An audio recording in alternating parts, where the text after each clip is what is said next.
Lust whispers of pleasure, but brings only chains. It gives you a few seconds of pleasure, and days, maybe weeks, of regret. That's the paradox of lust. Most of us have been victims of lust, through our minds or our actions. It's a force that makes us do things we'd never question in the moment, things against our will. But that's not exactly true, is it?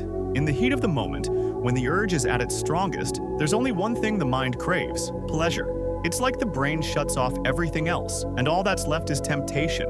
You can't think clearly. The only thing on your mind is that sweet, familiar feeling of pleasure you felt 1,000 times before. But this is where the paradox begins. After you've done the thing you swore you wouldn't do, you don't feel satisfied, you don't feel loved, you don't feel happiness. You feel a disturbing emptiness, a quiet loneliness. Lust lures you in with pleasure, but leaves you with pain. Here's the big question of the paradox. Why do we always find our way back into lust, even though we know it brings pain and misery? You might resist the urge for days, even weeks, but sooner or later you find yourself back in the cycle. Why can't we just realize that lust is a trap, not pleasure? It would make the whole addiction easier to quit. If the brain were on our side, quitting lust wouldn't be a problem. But that's not how it works. In a lust addiction, the brain splits into two sides. One side wants to quit, to defeat the misery. The other side wants to destroy, to dive back into pleasure. These two sides are at war. That's why statements like this appear. I want to fall into lust, but I know it's bad. Most of the time, the wrong side wins the war. You fall again. This is the cycle. Sometimes the good side wins, and you resist for a day, maybe a week.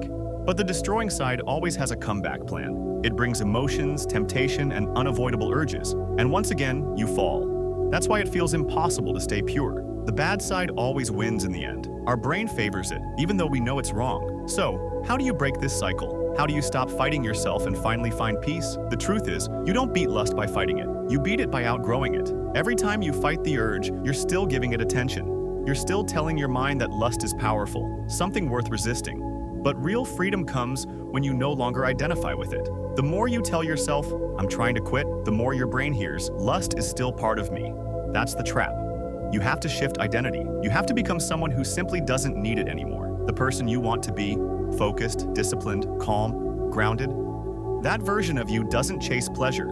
He chases peace, he chases purpose. And when you start living like that version of yourself, lust slowly loses its grip.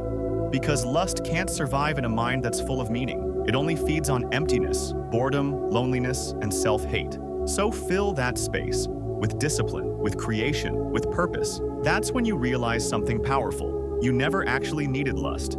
You just needed yourself.